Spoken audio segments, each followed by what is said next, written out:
تو اگر یہ ہم ڈیفینیشن لے لیں تو الحمدللہ یہ آیت آپ کی پوری زندگی پر، آپ کے 24 گھنٹوں پر نافذ ہوتی ہے کہ وَمَا يَنطِقُ عَنِ الْهَوَىٰ إِنْ هُوَ إِلَّا وَحْيٌ يُوحَىٰ۔ آپ اپنی خواہش نفس سے نہیں بولتے، وہ اپنی خواہش نفس سے نہیں بولتا، یہ تو ایک وحی ہے جو کہ ان پر نازل کی جاتی ہے۔ اور یہ وحی نازل کس نے کی؟ اب یہ ملاقات والی بات جو ہم نے شروع میں کی تھی اس کا ذکر آ رہا ہے۔ علمہ شدید القوا،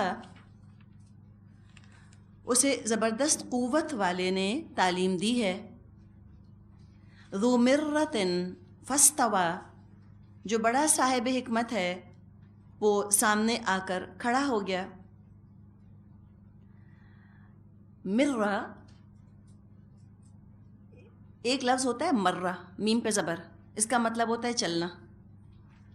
مرہ میم کے نیچے زیر، اس کا مطلب ہوتا ہے رسی بٹنا۔ بٹنا سمجھتے ہیں؟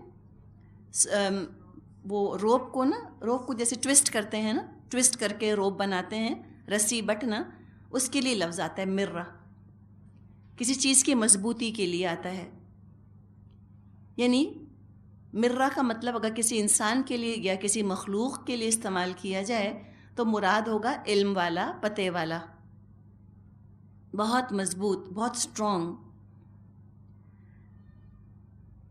اب یہ کون ہے؟ علمہ شدید القوا ذو مرۃ فاستویٰ۔ اکثر مفسرین کا خیال ہے کہ یہاں پر جبریل علیہ السلام کا ذکر کیا جا رہا ہے کہ وہ ہستی جنہوں نے آپ تک یہ وحی پہنچائی وہ معمولی ہستی نہ تھے، بہت طاقتور، بہت قوت والے تھے، ذو مرہ تھے، جسمانی قوت بھی خوب تھی، ذہنی صلاحیت بھی ان کے اندر خوب موجود ہے، اور خوبصورت بھی ہیں اور شاندار بھی۔ یعنی کہ ایسے کوئی کمزور نہیں جبریل علیہ السلام کہ شیطان ان کے کام میں کوئی رخ نہ ڈال دے یا ان پر قابو پا لے یا ان کو زیر کر لے، نہیں۔ جبریل امین ہے نا ان کا نام، تو امین ہی وہی لائے ہیں کن پر؟ امین کے اوپر۔ تو ذو مرۃ شدید علمہ، کس نے سکھایا؟ شدید القوا نے، بہت قوت والے ہیں، ذو مرۃ بڑی حکمت والے۔ فاستویٰ، جب بالکل سامنے آ کھڑے ہوئے، اب یہ ملاقات کا ذکر ہے کہ سر کی آنکھوں سے نبی اکرم صلی اللہ علیہ وسلم نے جبریل علیہ السلام کو دیکھا تھا، اور وہ کہاں تھے اس وقت، لوکیشن بھی بتائی جا رہی ہے، ایگزیکٹلی کہاں دیکھا تھا۔ نہ صرف یہ بتایا کہ دیکھا اپنے سر کی آنکھوں سے، بلکہ یہ بھی ایگزیکٹ جگہ بھی بتا دی اللہ تعالیٰ نے کہ کہاں دیکھا۔ وَهُوَ بِالْأُفُقِ الْأَعْلَى، وہ سامنے آ کھڑا ہوا جبکہ وہ بالائی افق پر تھا۔ بالائی افق پر، اس کو ہم ہورائزن کہتے ہیں، کلیئر ہورائزن جو ہوتا ہے نا، وہاں پر جبریل علیہ السلام کو دیکھا۔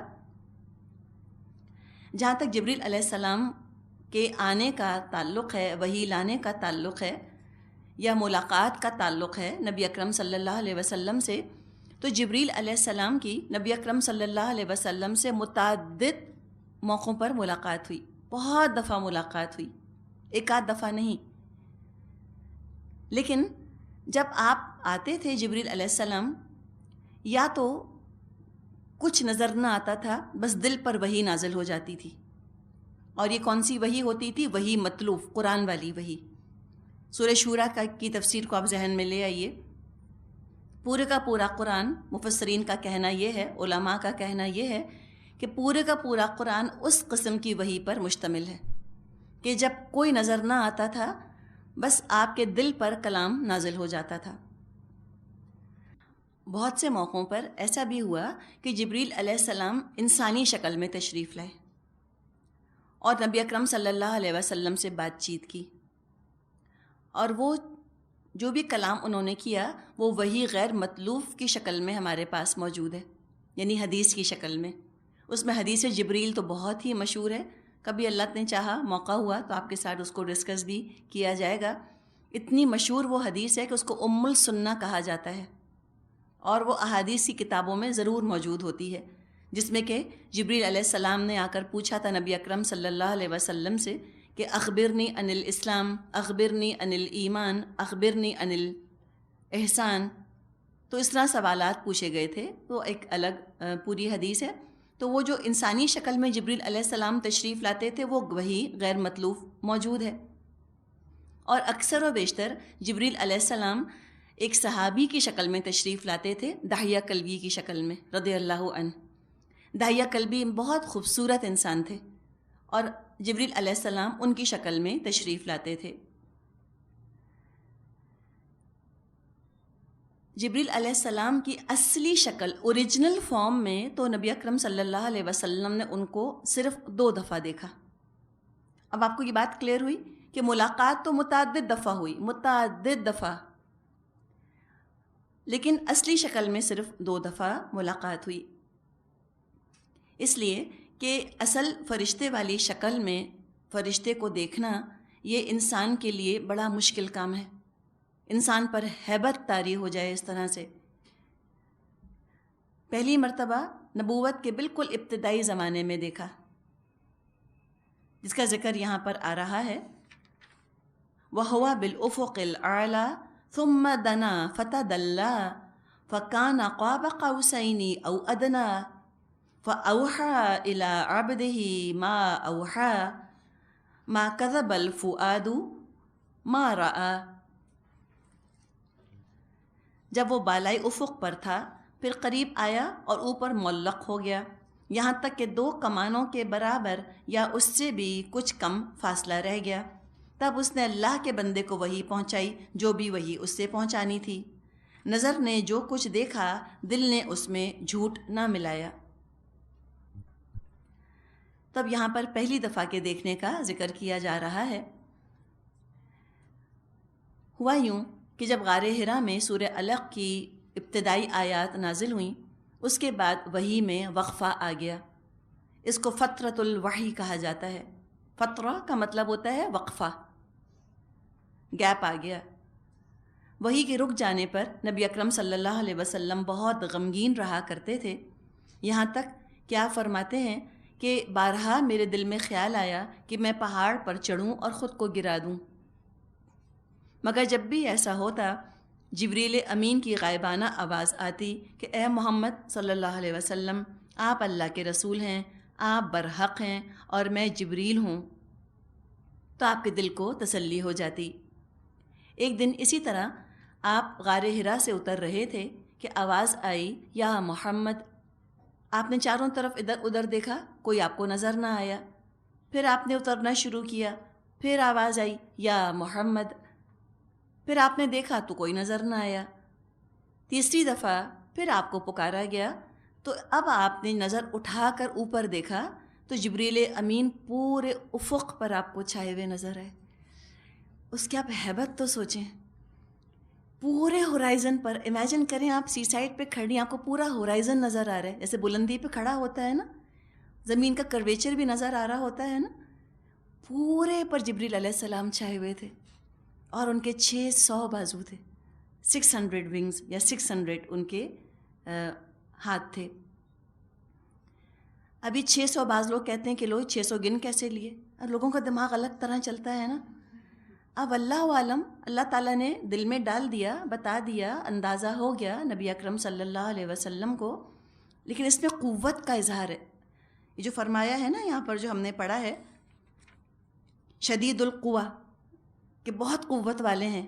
اور ہم نے سورہ فاطر میں پڑھا کہ اللہ تعالیٰ نے فرشتے بنائے ہیں، ان کے 2 پر ہیں اور 3 پر ہیں، اور اللہ تعالیٰ جس کو چاہتا ہے جتنی قوت عطا فرما دے، جتنی قوت چاہتا ہے عطا فرما دیتا ہے. تو جو آپ نے دیکھا جبریل علیہ السلام کو، نہ صرف دیکھا بلکہ کیا ہوا، ثم دنا فتدلی، بلکہ وہ پھر قریب آ گئے. دنا کے معنی ہوتے ہیں قریب ہونا. تدلا کا مطلب ہوتا ہے جھک جانا، لٹک جانا. دال لام واو مادہ ہے اس کا. اس سے ہم نے ایک لفظ پڑھا تھا سورہ احزاب میں، یدنین علیہن من جلابیبہن. یدنین لفظ پڑھا تھا نا، یہ تو یدنینا جو لفظ تھا اسی سے تدلا بھی وہی چیز ہے، وہی مطلب ہے جھک جانا، قریب ہو جانا، لٹک آنا. کس طرح؟ اپنی جگہ چھوڑے بغیر. جیسے کوئی دیوار پر سے لٹکتا ہے نا، کہ دیوار کو پکڑا ہوا ہے پھر جھانکتا ہے آگے تک، جیسے کوئی شخص اپنی جگہ پر بیٹھے اور پھر آگے تک ہو جائے. مثال کے طور پہ میں یہاں بیٹھی ہوں، میں کتنا آگے ہو سکتی ہوں؟ چلے اتنا. تو یہ آگے ہونا، یہ لٹک آنا کے معنوں میں لفظ استعمال کیا گیا ہے یہاں پر. تو کیا ہوا؟ ثم دنا، پھر وہ قریب ہوئے. کتنے قریب ہوئے؟ فتدلا، معلق ہو گئے، اوپر لٹک گئے. جبریل علیہ السلام اپنی جگہ چھوڑے بغیر نبی اکرم صلی اللہ علیہ وسلم پر جھک آئے.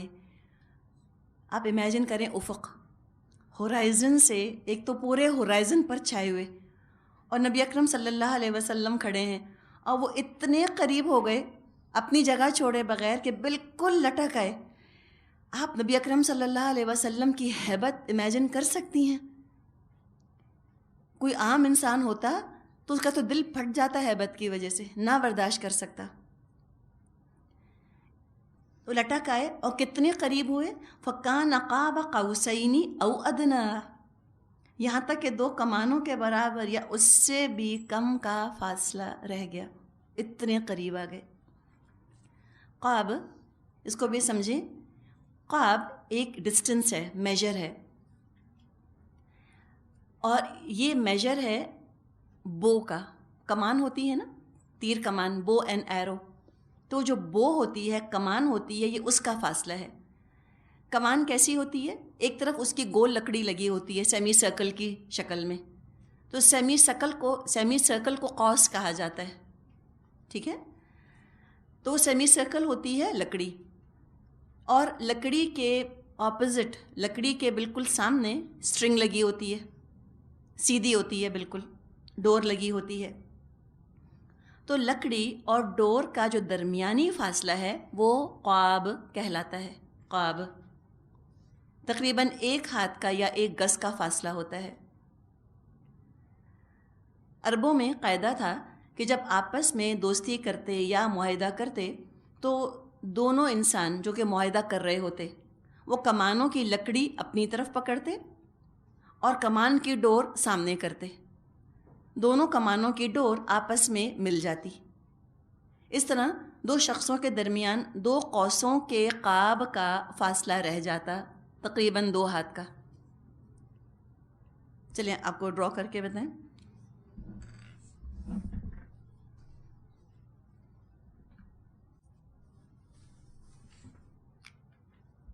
ٹھیک ہے، سمجھ آیا آپ کو؟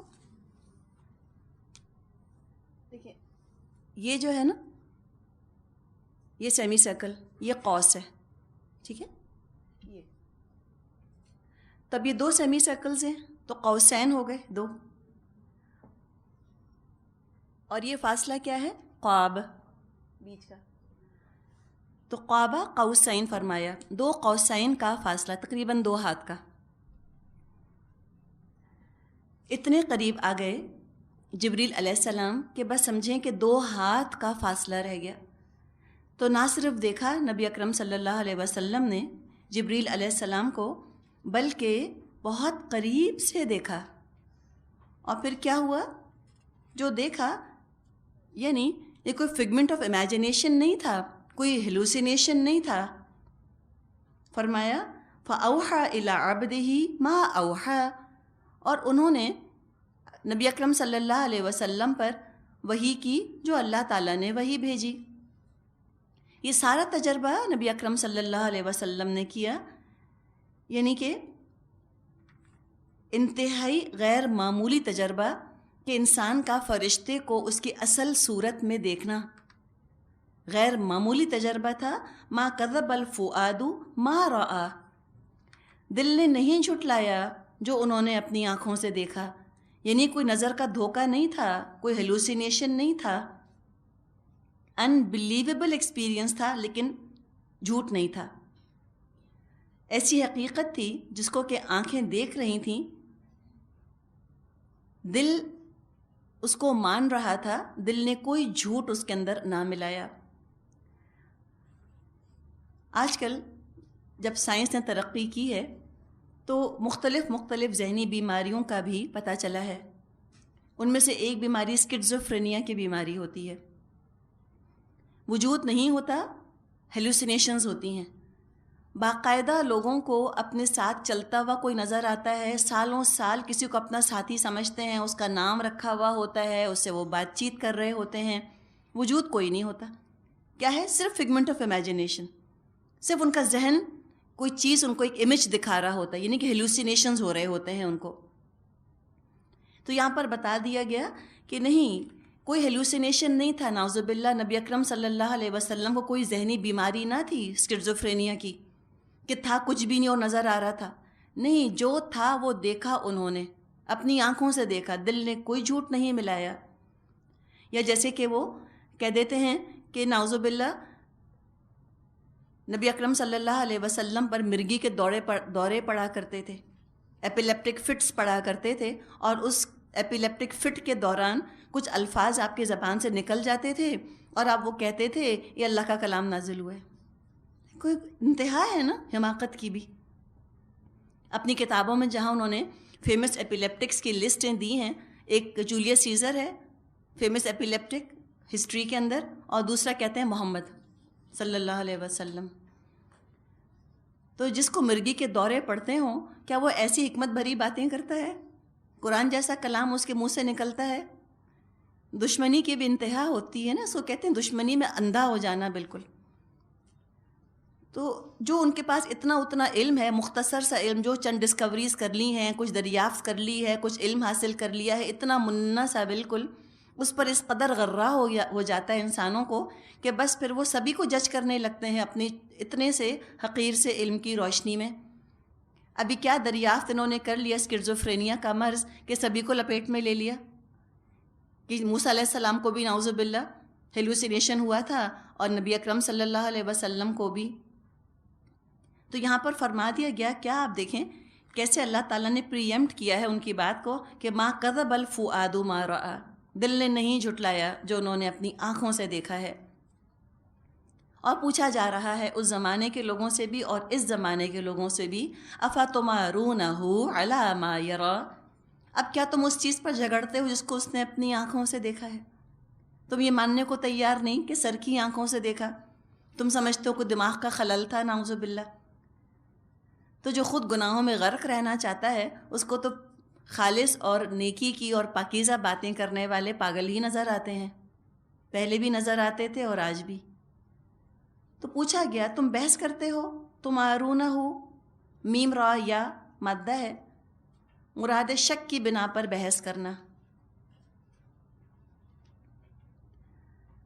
ایک عربی کا محاورہ ہے، لیس الخبر کالمعائنہ، کہ خبر یا نیوز یہ آنکھوں دیکھی چیز کی مانند نہیں ہوتی.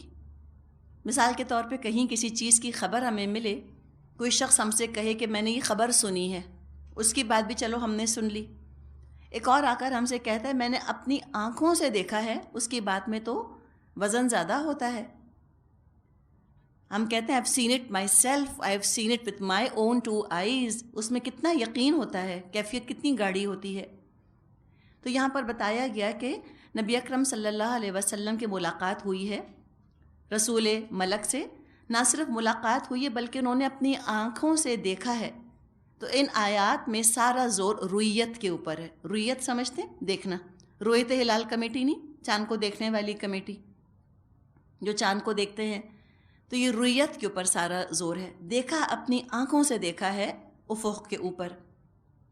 تو ایک عجیب و غریب، ایک ایکسٹرا آرڈینری سپر نیچرل قسم کے تجربے کا یہاں پر بیان ہے. لیکن سپر نیچرل ہے لیکن جھوٹ نہیں، ایکسٹرا آرڈنری ہے لیکن غلط نہیں، حقیقت ہے، فیکٹ ہے. وہ کہتے ہیں نا کہ حقیقت افسانے سے زیادہ دلچسپ ہوتی ہے. کوئی شک نہیں، حقیقت خود بڑی چیز ہے، بڑی غیر معمولی ہے. تو یہاں تک ایک ملاقات، ایک دفعہ کے دیکھنے کا ذکر آیا. اب دوسری دفعہ کا فرمایا وَلَقَدْ رَآهُ نَزْلَةً أُخْرَى، اور ایک مرتبہ پھر اس نے اس کو دیکھا. کہاں دیکھا؟ عند سدرۃ المنتہا، سدرۃ المنتہا کے پاس دیکھا. عندہا جنت المأوی، جہاں پر پاس ہی جنت المأوی ہے. اب یہاں پر ذکر ہے معراج کے واقعے کا کہ معراج پر ان کو یعنی جبریل علیہ السلام کو نبی اکرم صلی اللہ علیہ وسلم نے ان کی اصلی ملکوتی شکل میں دیکھا تھا. کہاں دیکھا تھا؟ سدرۃ المنتہا. یہاں بھی آپ دیکھیں پھر لوکیشن بھی بتائی جا رہی ہے ایگزیکٹلی کہاں دیکھا تھا، کس جگہ. جیسے آپ کہیں کہ میں نے فلاں سے ملاقات کی. کہاں ملاقات کی؟ وہ 13 اسٹریٹ پر کھڑا ہوا تھا. تو کتنا یقین ہونا اس کے اندر. تو بالکل اسی طرح ایگزیکٹ جگہ بتائی گئی کہ سدرۃ المنتہا کے پاس دوبارہ دیکھا جبریل علیہ السلام کو. سدرہ کہتے ہیں بیری کو، بیریز کو. منتہا انتہا سے لفظ بنا ہے. انتہائی ہم کہتے ہیں نا، ایکسٹریم اینڈ، انجام، اختتام ہو جہاں پر. سدرۃ المنتہا یہ کوئی بیری کا درخت ہے جس کے آگے مخلوق کی پہنچ نہیں. اس کے آگے اللہ کا حرم شروع ہو جاتا ہے. حرم سے کیا مراد؟ جہاں اللہ کسی کو آنے نہیں دیتا. یعنی نبی اکرم صلی اللہ علیہ وسلم وہاں تک تشریف لے گئے، سدرۃ المنتہا تک آپ تشریف لے گئے، اور اس کے آگے آپ تشریف نہ لے گئے. یہ جو سدرۃ المنتہا ہے کس طرح کا ہے، کیا ہے، سب متشابہات. ہم بالکل تصور بھی نہیں کر سکتے، ہماری تصور کی پہنچ بھی نہیں اس جگہ تک. جو علم ہم کو دیا گیا وہ یہ کہ اس کی جڑ چھٹے آسمان پر ہے اور شاخیں 7ویں آسمان پر ہیں.